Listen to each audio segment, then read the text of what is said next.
கடந்த ஒகி புயலால் கன்னியாகுமரி மாவட்டம், தூத்துக்குடி, திருநெல்வேலி மாவட்டத்தில் மிகப்பெரிய பாதிப்பு ஏற்பட்டிருக்கிறது.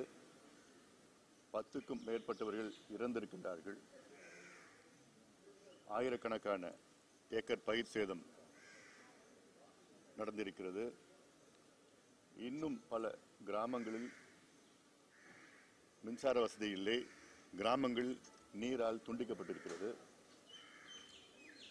லட்சக்கணக்கான மக்கள் பாதிக்கப்பட்டிருக்கிறார்கள். இன்னும் 400 மீனவர்கள் காணவில்லை. நூற்றுக்கணக்கான படகுகள் சேதப்படுத்தப்பட்டிருக்கிறது. அந்த மாவட்டத்தில், குறிப்பாக கன்னியாகுமரி மாவட்டத்தில் போதுமான அளவு மீட்பு பணிகள் நடக்கவில்லை. லட்சக்கணக்கான மரங்கள் சாய்க்கப்பட்டிருக்கிறது. மின்கம்பங்கள் சாய்க்கப்பட்டிருக்கிறது. 4 நாட்களாக மின்சாரம் இல்லை. குழந்தைகளுக்கு பால் இல்லை, குடிநீர் இல்லை, உணவில்லை. அரசாங்கம் செய்கின்ற மீட்பு பணிகள் போதுமானது கிடையாது. மக்கள் அவதிப்பட்டுக் கொண்டிருக்கின்றார்கள். தமிழக அரசு, முதலமைச்சர் குறிப்பாக எம்ஜிஆர் நூற்றாண்டு விழா கொண்டாடி கொண்டிருக்கின்றார்கள்.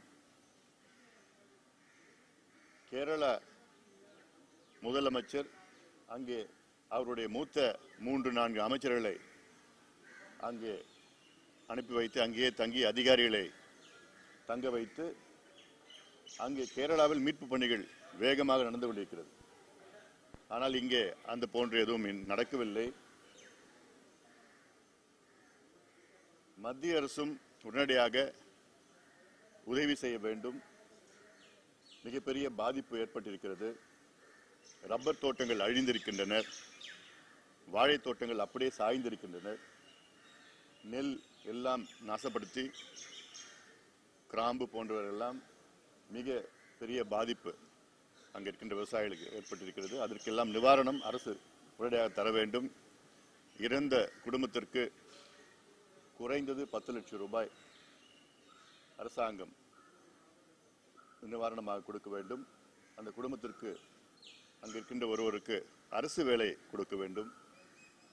மீனவர்கள், அவர்கள் வாழ்க்கையில் மிகப்பெரிய பாதிப்பு. அதற்கு உதவிகள் அரசு உடனடியாக செய்ய வேண்டும். அந்த பகுதிகளை பார்வையிட நான் வந்திருக்கின்றேன். பார்வையிட்டு அங்கே மக்களுக்கு பாட்டாளி மக்கள் கட்சி சார்பிலே மருத்துவ முகாம்களை நடத்திருக்கின்றோம்.